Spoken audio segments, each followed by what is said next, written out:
Today's experimental seminar will be given by Professor Gnang from Johns Hopkins University. We'll talk about growing graceful trees. Since Eddie is a distinguished guest, we'll be taking him out for dinner right after the talk at 6:45 at usual place, Evelyn in New Brunswick. Everybody is welcome to join us, but please let me know immediately after the talk whether you can come. All right, thank you very much for coming.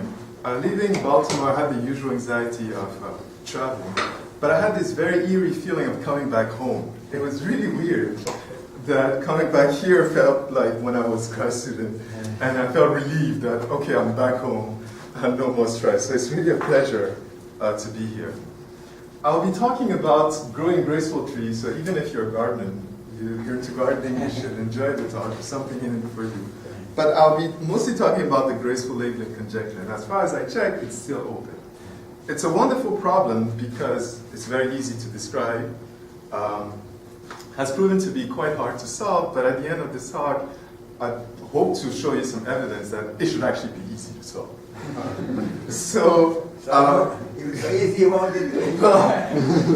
Indeed, we should need this talk, right?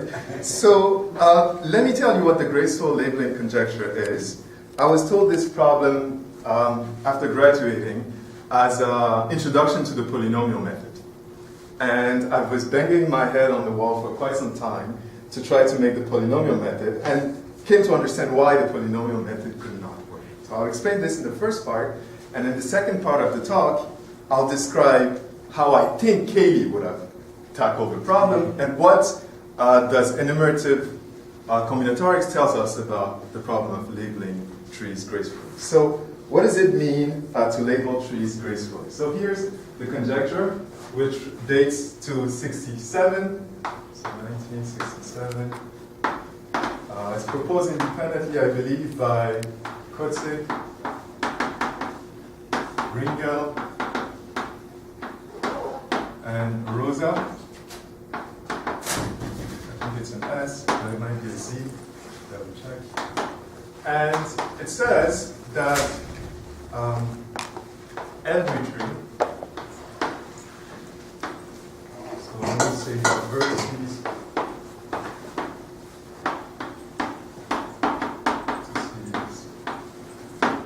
of a tree on n vertices of a tree, let's say there are n of them, n will be labeled.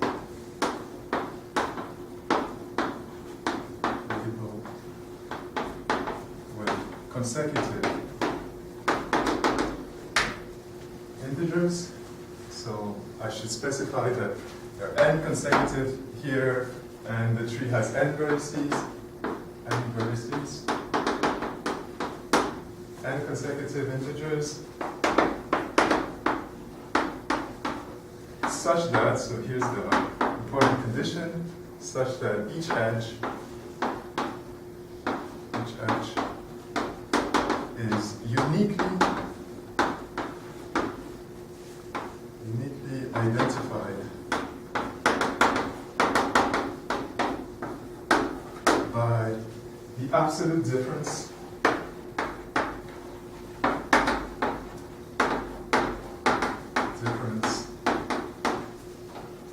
of its vertex labels.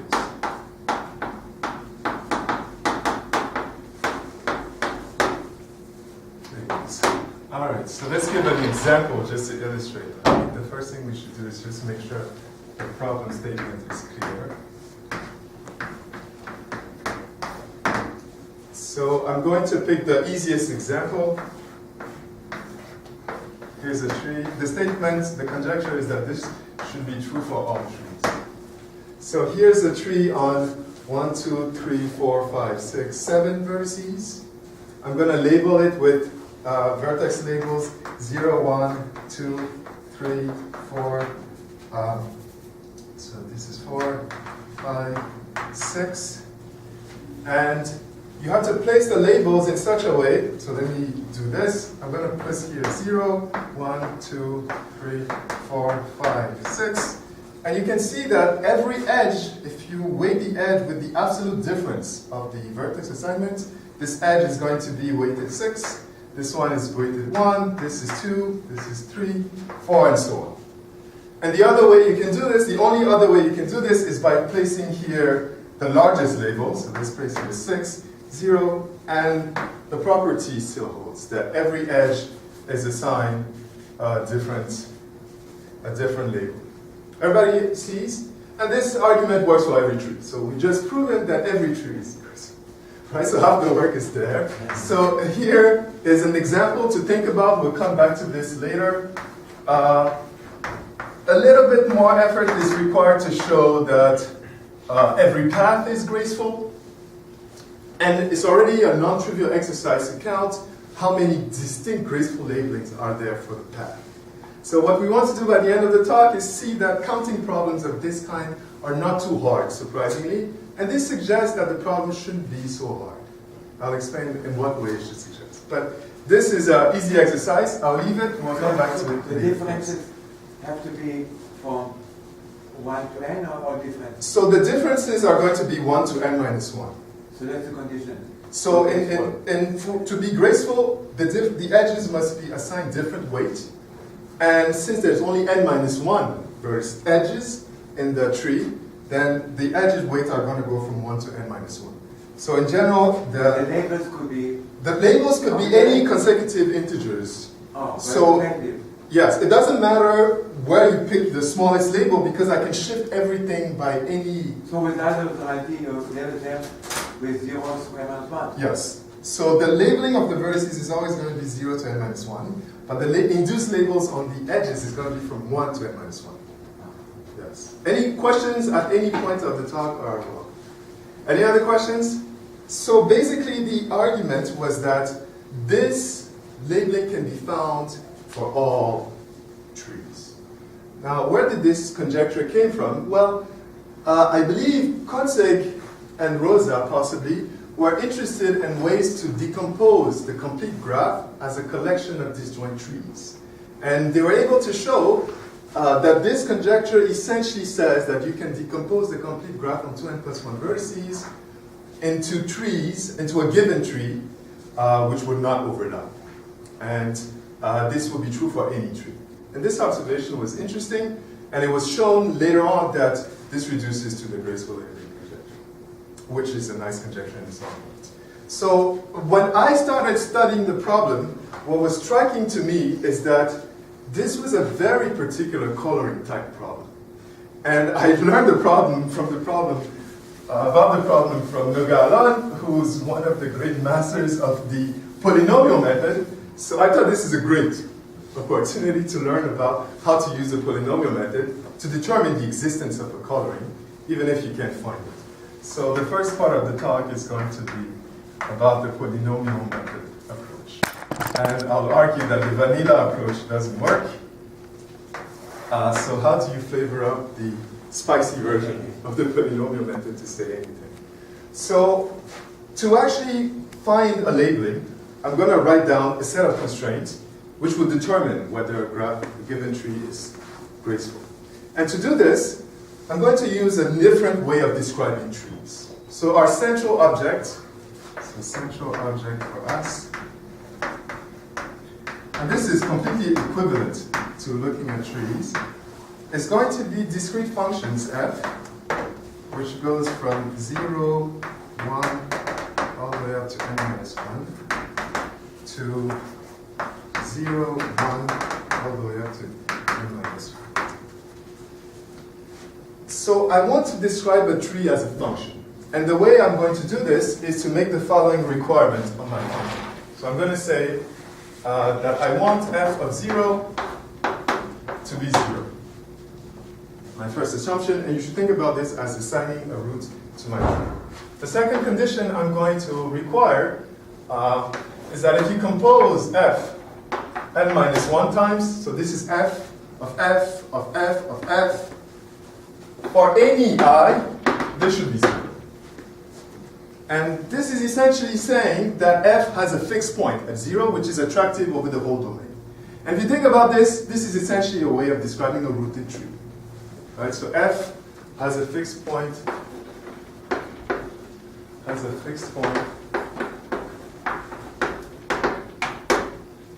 which is attractive.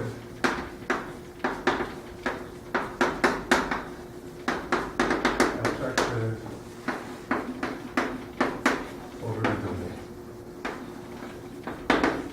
All right. And I argue that if you have this, you're looking at a tree. The reason I use this notation is because it makes it much easier to actually write the algebraic constraints, which pins down this condition. So the claim, this is an easy proposition. I'm going to say f is graceful, but I really mean the underlying tree. So for example, in this setting, if I wanted my f, it will look something like this. Everybody see? So my function, everything is trying to reach to the root, and there's a self-root that's here. If there's any question, let me know. I'll be glad to answer. Okay, so f is graceful. So that means a relabeling. It's graceful.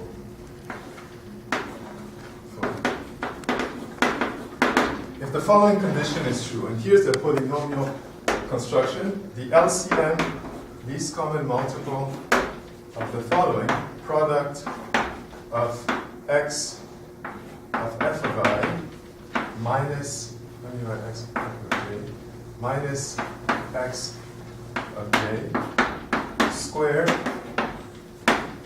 minus x of f of I minus x of I squared.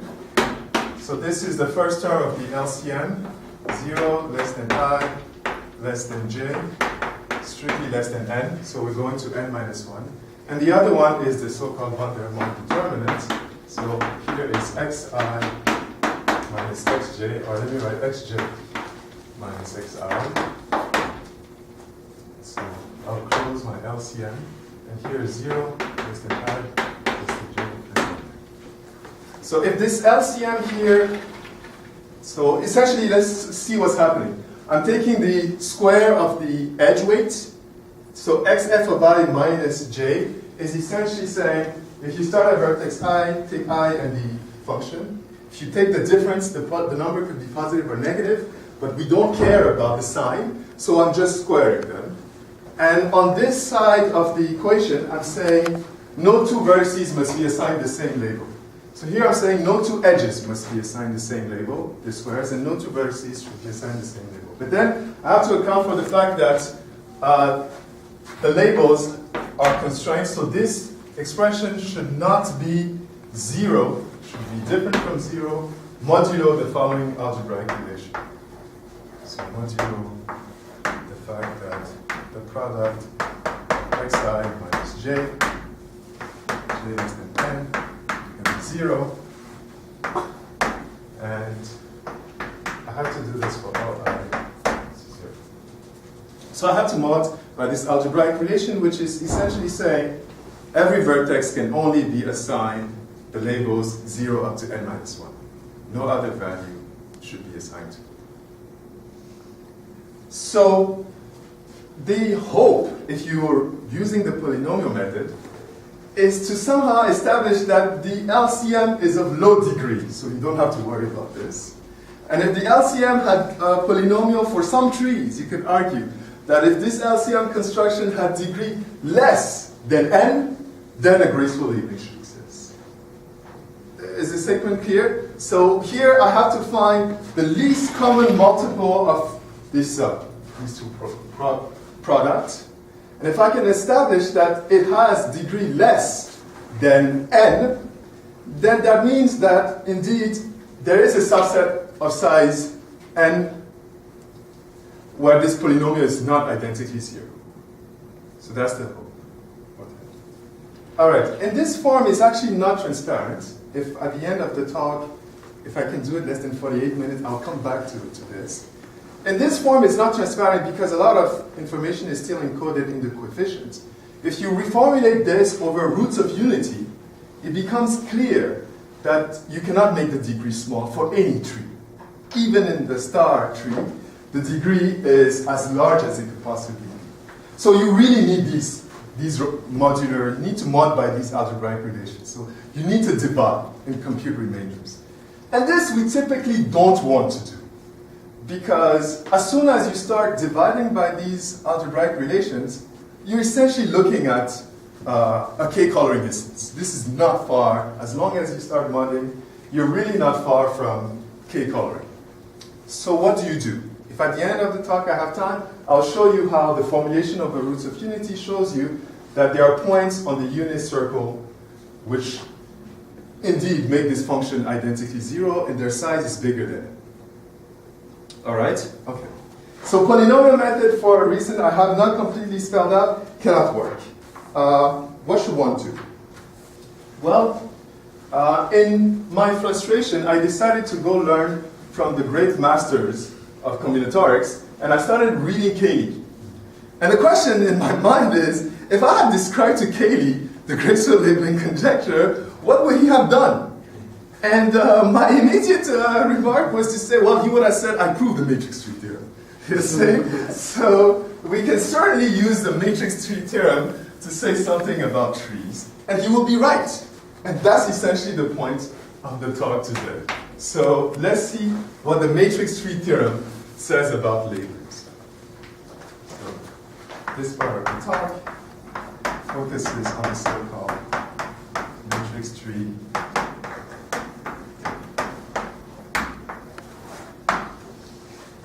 In discussing the matrix tree theorem, I'm going to write down a variant of the permanent. And it would do what Cayley's counting function is doing. And we actually need it. So let me call it, let me define definition. What I call the modified permanent.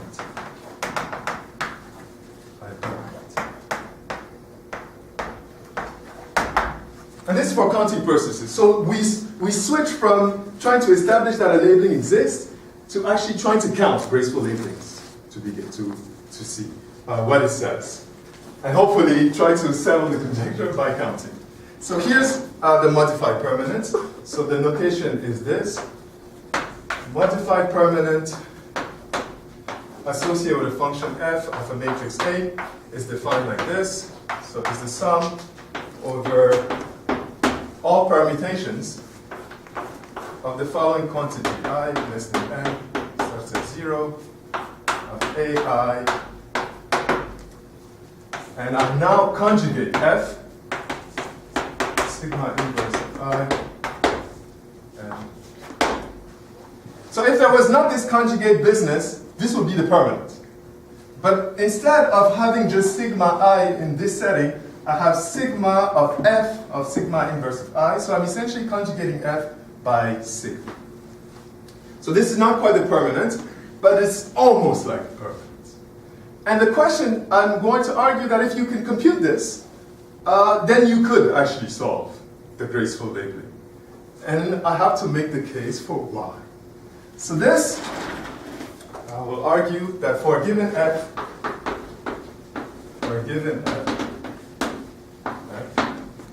it seems hard to compute.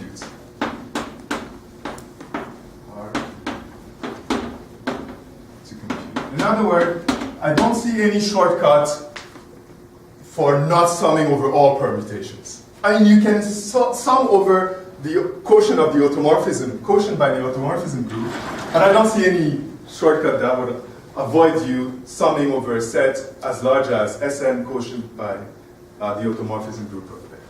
So now the question I'll ask, yes, yes. The graceful tree is something about all trees, and you're talking about a specific tree? So this expression is defined for a specific tree. Yeah. But I'm going to use this in a second to make a statement about all trees. In a sense, I'm going to sum over f in a second. I'm going to sum over all trees. And I'm going to ask a vote on... So first of all, let me just get a vote. Just to make sure we're all on the same page, all right? Those who believe that this is easy, raise your hand. That computing the sum over all permutation of this I sigma f of sigma... When you do this, it's known, or it's suspected, that if you replace this by sigma of I, it's insanely hard. Now I just put this f and sigma inverse on both sides, and I ask, how many of you believe this is now easy to solve. No, it's even harder. How many of you believe this is hard to compute? Okay, so, all right. So I'm not wasting your time. Okay, so then here's a question. Here's a follow-up question to our vote. The follow-up question is, how many of you believe now, suppose I'm to sum over all f's, and the f's I'm interested in, I'm going to use my notation. So you compose n minus 1 times, and the image of the set 0 to n minus 1, the image of this set should be just 0. So this is just a fancy way of writing that the function should have a fixed point which is attractive at 0. Yes? So I'm summing over all these functions, and what I'm summing over is this m permanent f of a, which is defined right here. Yes? So now I'm asking again for a vote. Those who believe that this should be much harder. Here, I had something that's hard, a lot of people agree with me, but now I'm summing over f. Those who agree this is harder, I'm summing over hard things. Those who believe this is still hard, raise your hand. Now it's easy because you're summing. This is interesting. Those who believe this is now easy, raise your hand. You guessed it. It becomes easier, and this is a good example or a good illustration of a setting where the sum is easier than its parts. Right? If you're just looking at the parts individually, they appear to be hard. But what's happening here? So I'm going to write. So it's not hard to show. I will give you a sketch of the proof that this expression is essentially a determinant. So we will actually construct the determinant. So this is the determinant of an n by n matrix. And we will construct that matrix. So the fact that this expression turns out to be a determinant is quite intriguing, and essentially it says you can compute this thing via Gaussian elimination. That's essentially what it says. And this is the matrix tree theorem. So let's actually see what's happening here. So we'll give a sketch of this. This is something Katie would have written down in the first 5 minutes of the description of the problem. And then, in an exchange with Katie, we'll count graceful aliens. That's the goal. So how do we convince ourselves of this? Well, here's the construction. So construct.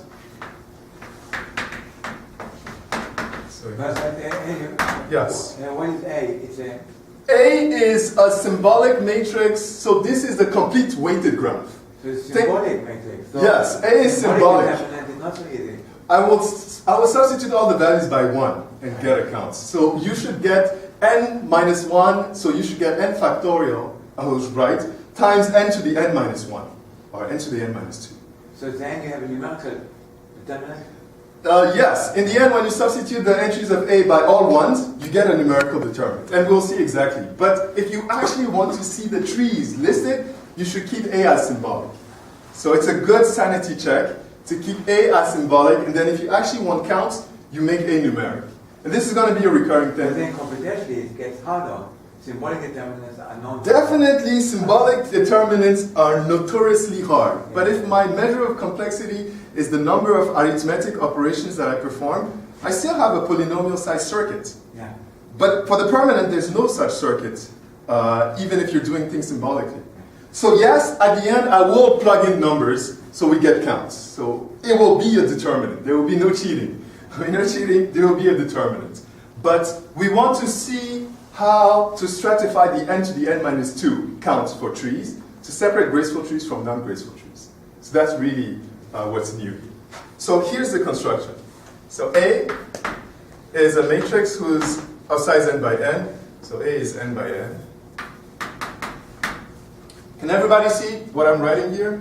Okay, so the entry Aij is going to be, here's my symbolic parameter A, and I'm going to make it symmetric by putting the minimum of ij, and here putting next to it the maximum of ij.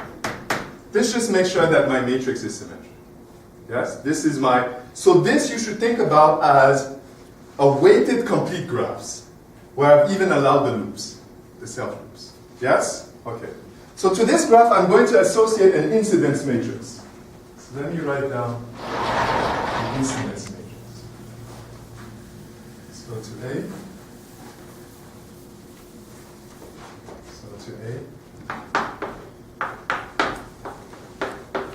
Associate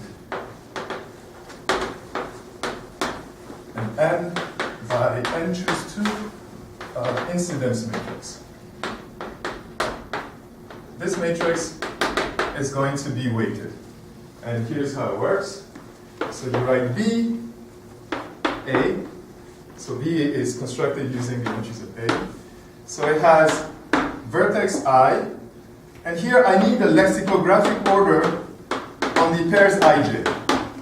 So this, of course, is going to be true for all I less than j, less than n, starting at 0. So I only pick pairs where I is less than j. And I impose a lexicographic order on all the pairs. So if you were writing all pairs in the dictionary, whatever order you would use is what I'm using by lexicographic ij. Yes? Okay, so then this, I'm saying, bi lex ij is going to be square root of the entry ij. So this is B. And then, similarly, the entry ba, j, lexicographic order on the pair ij is going to be minus the square root of aij. Everybody see so far? So I've constructed a matrix of size n by n choose 2. The n choose 2 will come from the lexicographic order on all ordered paired ij. And the entries, the row index corresponds to the vertices of my graph. So this is an incidence matrix of a complete graph. So here's what Cayley, wonderful matrix tree theorem says. And before this imaginary conversation with Cayley, my favorite proof of it was the one I learned from Dr. Z, which is the Joyal proof. But now I'm a big fan of the linear algebra proof, which uses the Cauchy-Binet term. So it says the following, that the determinant of BA, and you don't take the whole A, you have to take all but one row. So here, let me see if this works. If this doesn't work, then I'll have to change the notation. But this is programming having an influence on my mathematics. So, and it's Python programming to be specific. So here,